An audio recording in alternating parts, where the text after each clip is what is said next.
Yo, what's up everybody? It's me again. So I reached my 1,000 subscribers and it's still climbing, so that's pretty good. On my analysis, on my analytics, it shows that people are not really watching most of my videos, which is obvious. That's going to happen. I'm no Tucker Gott. I will be improving my videos soon. It's very hard to be, excuse me, I'm tired. It's very hard to be, you know, the way I am. I have so much stuff going on, so my videos are normally just basic edits, but I intend to increase the edits, and eventually we'll have a lot more speaking stuff on there to try and introduce more of the flying game as I fly from a disabled point of view. Hopefully we can inspire some more people about flying. Basically what's been happening this last week is I had a last flight. I can't believe it, sorry. And again, so tired. Wish I could edit this. Is going straight onto YouTube. I had a flight on Wednesday that was probably one of my shortest flights, a whole 3 minutes between takeoff and landing. It's just one circle of a field. The wind was awful. Which brings me to what I want to explain about being an amputee when I land. I've had some comments saying things like, oh, I didn't slip, I braked too early on some of my posts, and some other, to be honest, nonsense things that were said. Because I've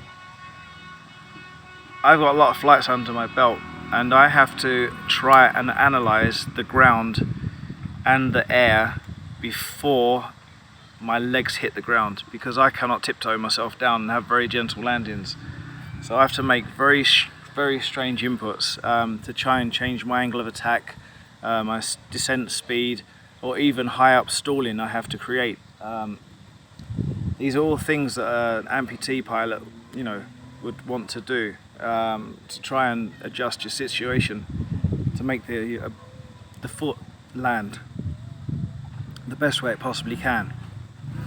That being said, I've also tried to land in fast and landed straight on my face, so that's probably another channel video to go on soon. When a double amputee like myself has to land the paramotor, we have this almost 0.1% window that we can land in. It's the tiniest little hairline of a landing option we have. If a stone is in the way, I have to probably avoid it, and that may mean land on my ass. If there's a crack in the ground, like there's some dry soil, I have to look at that and see if I can avoid it, or I've got to land on my butt. If there's some loose soil, I have to look at that and land on my butt. If the wind isn't optimum for me, like it is now, see I'm getting my really big side part in flying everywhere. If there's not quite enough wind, I have to land on my butt. If I'm coming in hot, coming in too fast, I can't run it out, I have to land on my butt.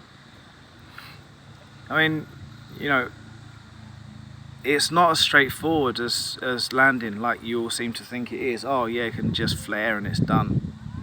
You can just brake and it's done. You can just lean out and it's done. As an amputee, the pressure that goes through my stumps, through my knees, through my thighs, you have your calf muscles, your ankles, you have your toes, you have your knees, then your backside. I have basically my backside. Even my knees don't take the pressure, it's just my backside.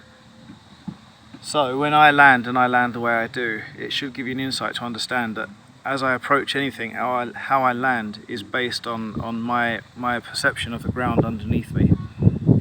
And being the way I am, I still won't give in to the trike. But sometimes my legs will beat me at landing, but they'll never beat me at taking off. So this is another update on how it works for an amputee. No defeat, guys.